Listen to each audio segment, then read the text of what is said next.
Here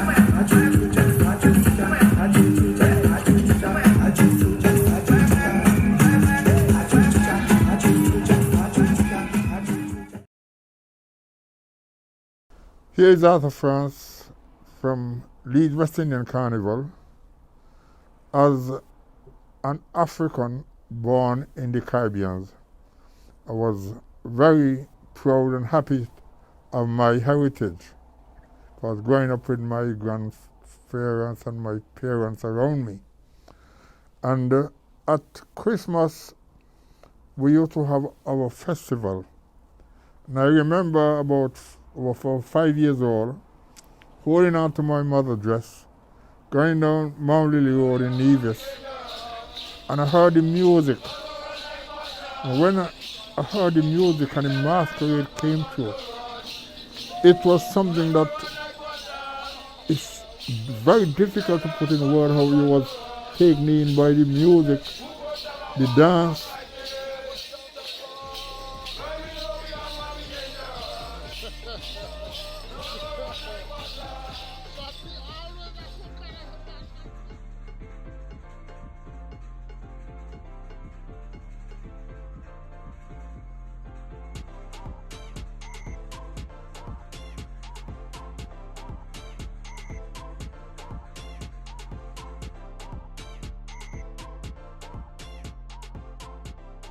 And so when I came to England, I had a sister living here in Leeds. I've got a few friends that used to talk to them about having a carnival, we should have a carnival here. One or two say yes, they agree, but they wasn't really coming forward. So I went on my own, and one of the things I was political aware. My political awareness was from since in the Caribbean. And I knew our rights. And I knew you're going to need the street and the park. And I remember I went to a meeting at the city council. And I brought up the subject of a carnival. And they said, oh yeah, it'll be very nice to have a carnival here. I want an African Caribbean Carnival.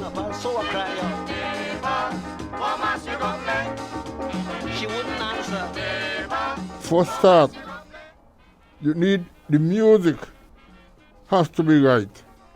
So you have a very straight drum beat.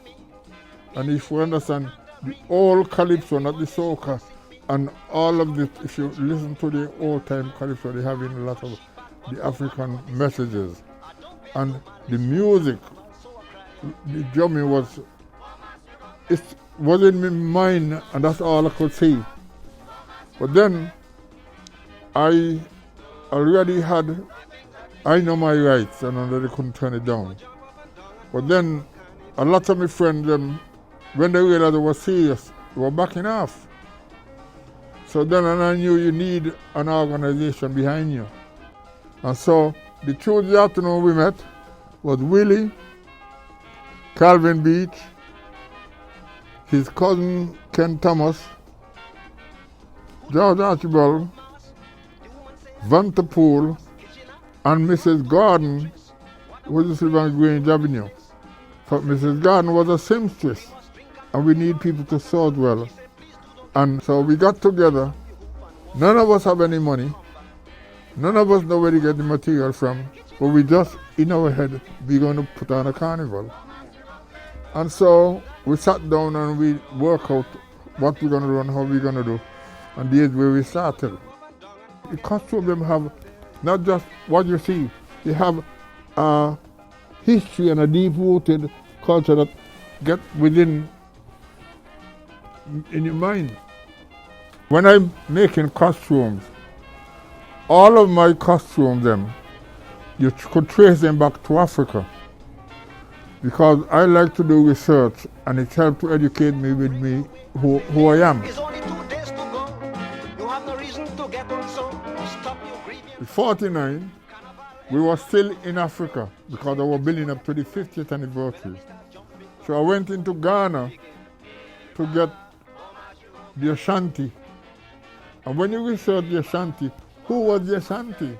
And the whole history behind who Ashanti was. So that theme came out of Ghana because our forefathers were kidnapped.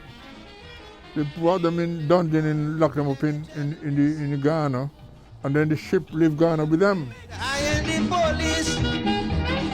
You wouldn't know me, but I want you to show me a girl wrong here they call Mildred. When I tell the Mr. Mildred is my sister, he jump up and then he said, tell your sister to come down quick, I have something here for she.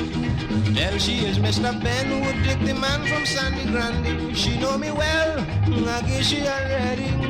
She must remember me. Go on, tell she Mr. Ben Wood come.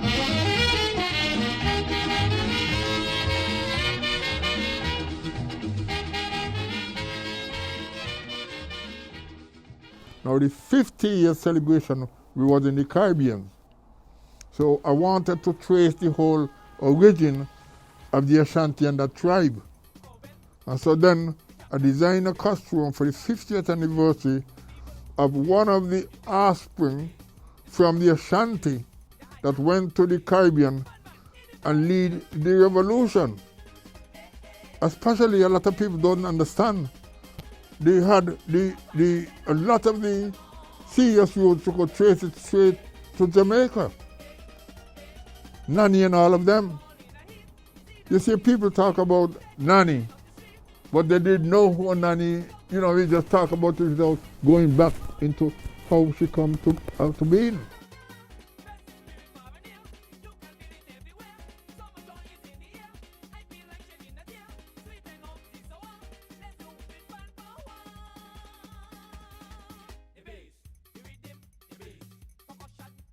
When you design a costume, the person who is going to display that costume must have a knowledge, a passion, and understanding of what she's wearing.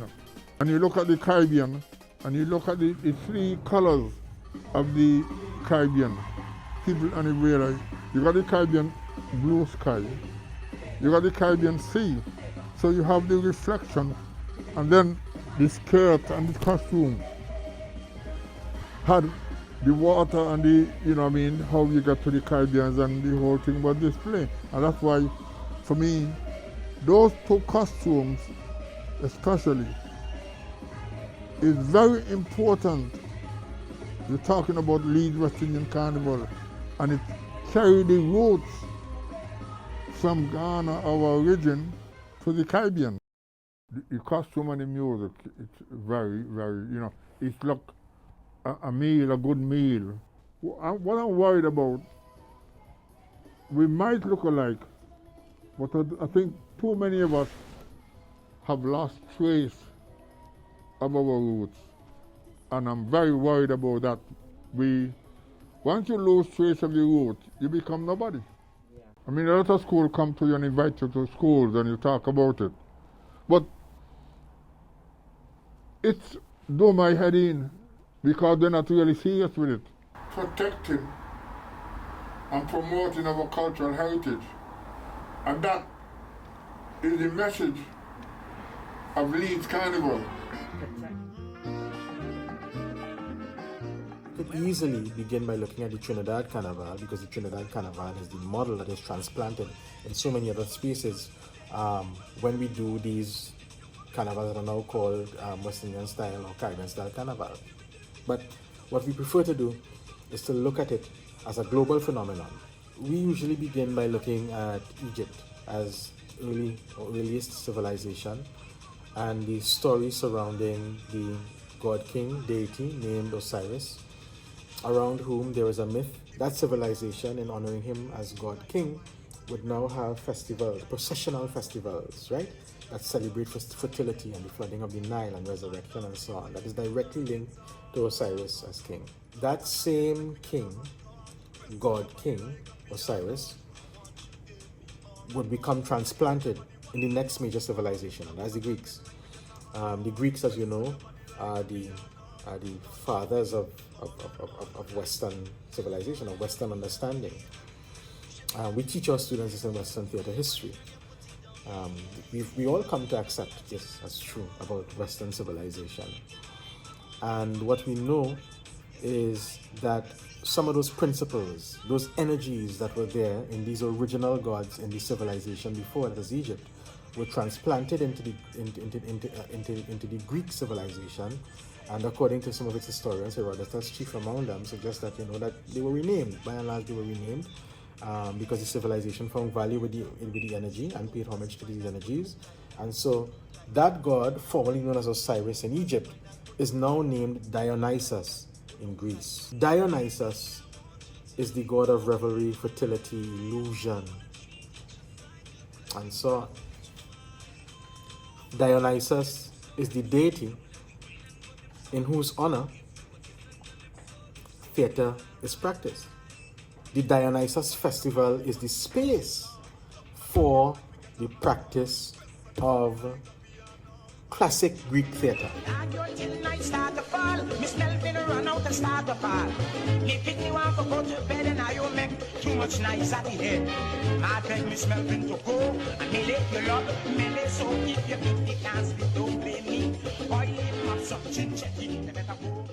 Leeds West Indian Carnival is not a parade of costumes that happen indoors. It subscribes to the same thing, the importance of the road. And so it is open, it's outdoors, and we enjoy the energy same way, right? When we're talking about essence and the idea of Carnival, dancing in the road is part and parcel of what these fertility festivals are about, right? Pagua as a fertility festival is like that, right? Carnival is fertility, it's like that. So that energy hasn't gone anywhere either. So the Leeds Carnival subscribes to the dancing in the road. We come into the road in the Leeds Carnival and almost have a conversation with the universe. In the year that COVID hit, and in the year that COVID hits, and nobody could participate in Carnival, Leeds broadcast to the world, three women, Khadijah being one of them, by the way, coming out in the road, whether in jest or otherwise, to dance, to remember that day that is supposed to be the Carnival day is a day that people must come out in the road and dance. It happened in Notting Hill too. People come out in the road, put on their costume and dance. But in Leeds, it was women. Some women come out in the road and dance. And when they come out in the road and dance, the people of the community were filled, overjoyed, and even supported them. And they laughed. The energy of Carnival is also laughter. It's joy, But it's the women. It is the women who dared to come out in the road and confront COVID and dance. In the writings of Keith Nurse, Dr. Keith Nurse, when he talks about Carnival and globalization, he says that one of the things Carnival is, when they are transplanted into these spaces and become Caribbean-style carnivals, is that they are spaces for these immigrant communities to affirm their presence. I'm translating loosely, but the essence is that Carnival in these spaces are themselves the space for these immigrant communities to at once remember home and in so doing affirm their presence. So here we go.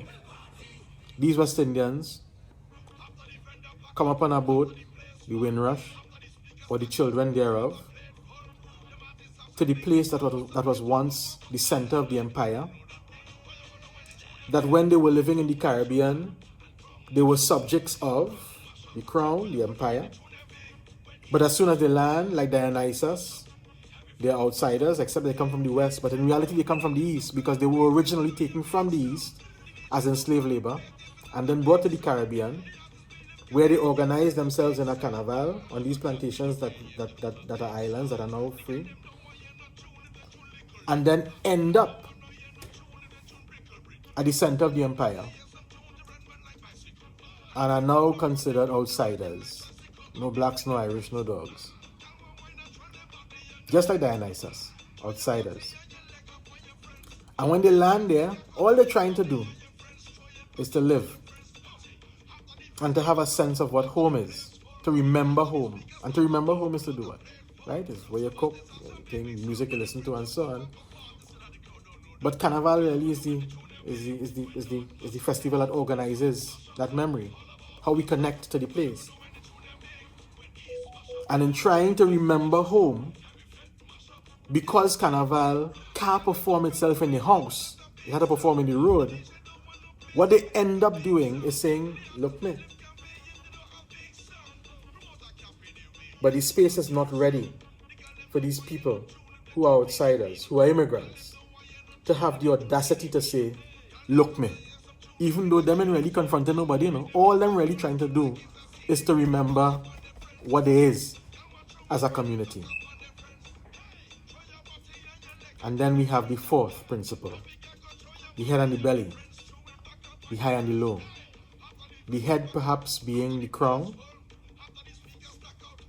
the British crown, the society, before these immigrants come, and these people, the belly, the low, like Dionysus, landing on the foreign soil that they once respected as the center. London is the place for me. And finding themselves like Dionysus and Pentheus in this dance of tension. British society, as the head, is not ready for the immigrant outsider, the West Indian, like Dionysus, when he lands in Pentheus' Greece. In the play, the Bacchae,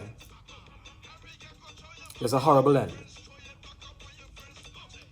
That horrible end is that Dionysus himself is torn to pieces by the woman, including his own mother, intoxicated with the energy of Dionysus. I don't know what that means in the context of contemporary British society, but I do know that insofar as the metaphors that we take from the play, which organize for us the cosmology and almost so easily read into how carnivals perform themselves, including the Leeds Carnival performing itself. Its desire for the road, like every other good carnival, the centrality of its women, right? In participating in it, in organizing in it, and in insisting on it at a time when the world say it must stop. In the fact of the outsider being the energy of the carnival, the remembering of home and the affirmation of presence, and the fact of the tension of the high and the low being the ongoing dance of the festival, the ongoing dance of the carnival. I don't know what the outcome is when this story manifests itself in real life. But what we do know is that there's enough in the cosmology, enough in the reading to understand that the energy suggests that there is victory for the outsider. And so as the eldest carnival in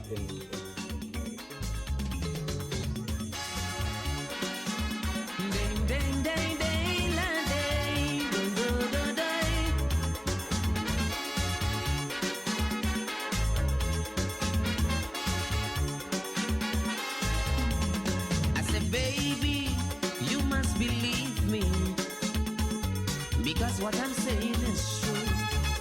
She said, mister, just pass the money.